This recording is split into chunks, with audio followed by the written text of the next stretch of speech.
Good morning dear student, welcome back to my YouTube channel Avinash online classes. आज हम social science के कुछ बहुत ही इंपॉर्टेंट दीर्घ उत्तरीय प्रश्नों को लेकर आपके सामने हाजिर हैं और बहुत ही इंपॉर्टेंट है, निश्चित रूप से आना ही आना है कि हैम रेडियो के उपयोग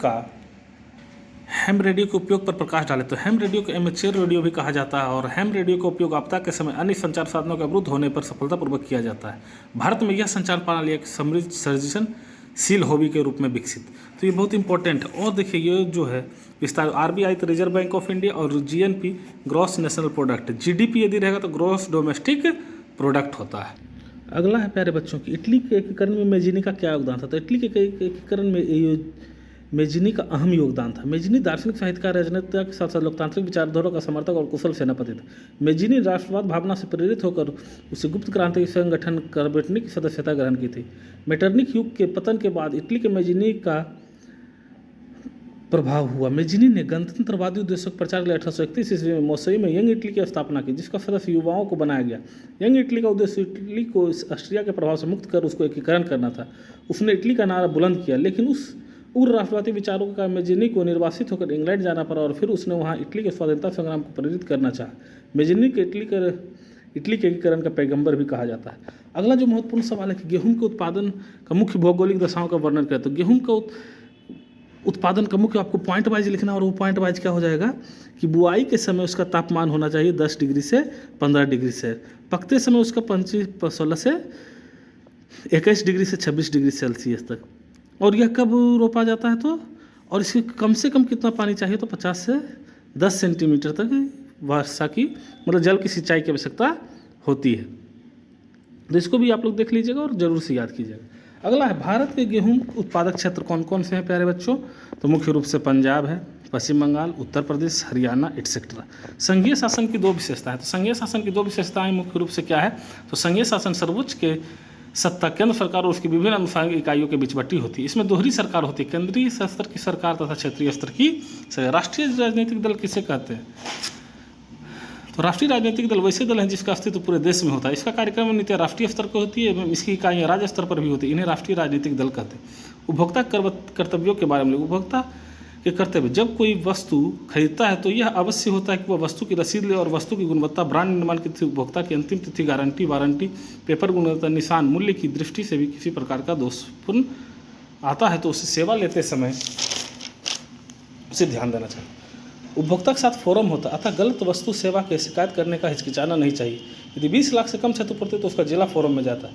यदि 20 लाख से अधिक है लेकिन 1 करोड़ से कम है तो राज्य आयोग के पास हमें जाना चाहिए। भूकंप क्या है, इससे बचाव के क्या क्या उपाय वर्णन। पृथ्वी में होने वाले कंपन को भूकंप कहते हैं। इसके बचाव के निम्नलिखित उपाय हैं। भवनों का आयताकार होना चाहिए तो नक्शा साधारण होना चाहिए।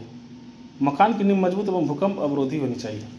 सन 1929 के आर्थिक क्रांति के दो कारणों का वर्गीकरण उल्लेख करें। तो पहला जो प्रमुख कारण है वह है कृषि क्षेत्र में अति उत्पादन। उस समय क्या हुआ था, प्रथम विश्व युद्ध के समय बाजारों में खदानों की आपूर्ति आवश्यकता से अधिक हो गई थी, जिसके कारण क्या हुआ उस समय भारी कमी आया था। इसको आप लोग देख लीजिएगा, पढ़ लीजिएगा स्टॉप करके। उपभोक्ता की कमी और खदान इतना बढ़ गया कि खरीदार ही नहीं था, जिसके कारण क्या है पूरे विश्व में आर्थिक मंदी आया। यूरोपीय देशों के बीच संकट, प्रथम विश्व युद्ध के साथ कर्जे लेकर अपने युद्ध से तबाह हो चुके थे और व्यवस्था विकसित कर रहे थे। तो ये 3 प्रमुख कारण हैं जिसके कारण क्या हुआ था 1929 का आर्थिक संकट आया था। इसको आप लोग रोक के देख के पढ़ लीजिएगा। जर्मनी के एकीकरण में बिस्मार्क की भूमिका।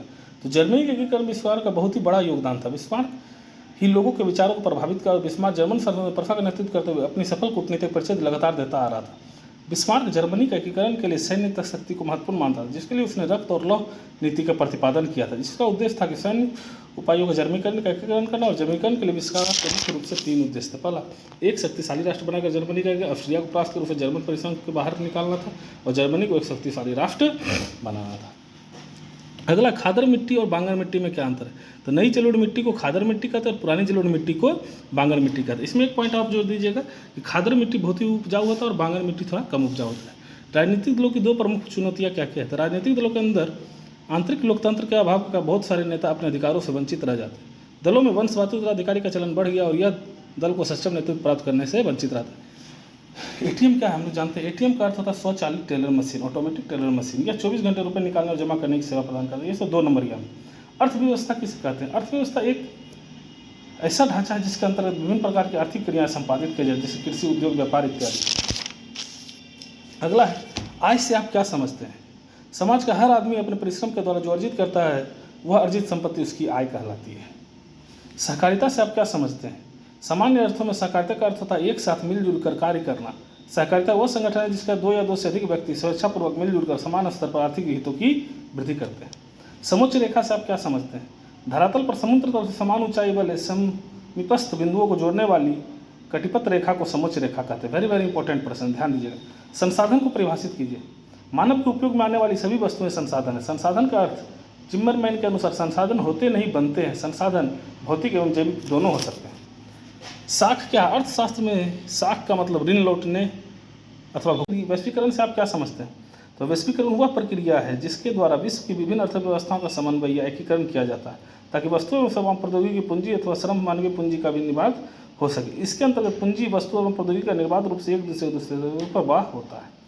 इसी तरह से आप लोग प्यारे बच्चों और भी कुछ इंपॉर्टेंट प्रश्न आप लोग चावल का लिख लीजिएगा, तो इसको सुन लीजिए चूँकि हम लिखे नहीं हैं। चावल के लिए भौगोलिक, तो चावल वर्षा के मौसम में होता है और इसमें अत्यधिक वर्षा की आवश्यकता होती है।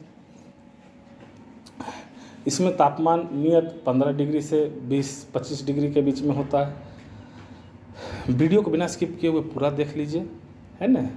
और जहाँ समझ में ना तो उसको रोक के देखिए और वीडियो को लाइक शेयर और सब्सक्राइब जरूर से कीजिएगा प्यारे दोस्तों। धन्यवाद।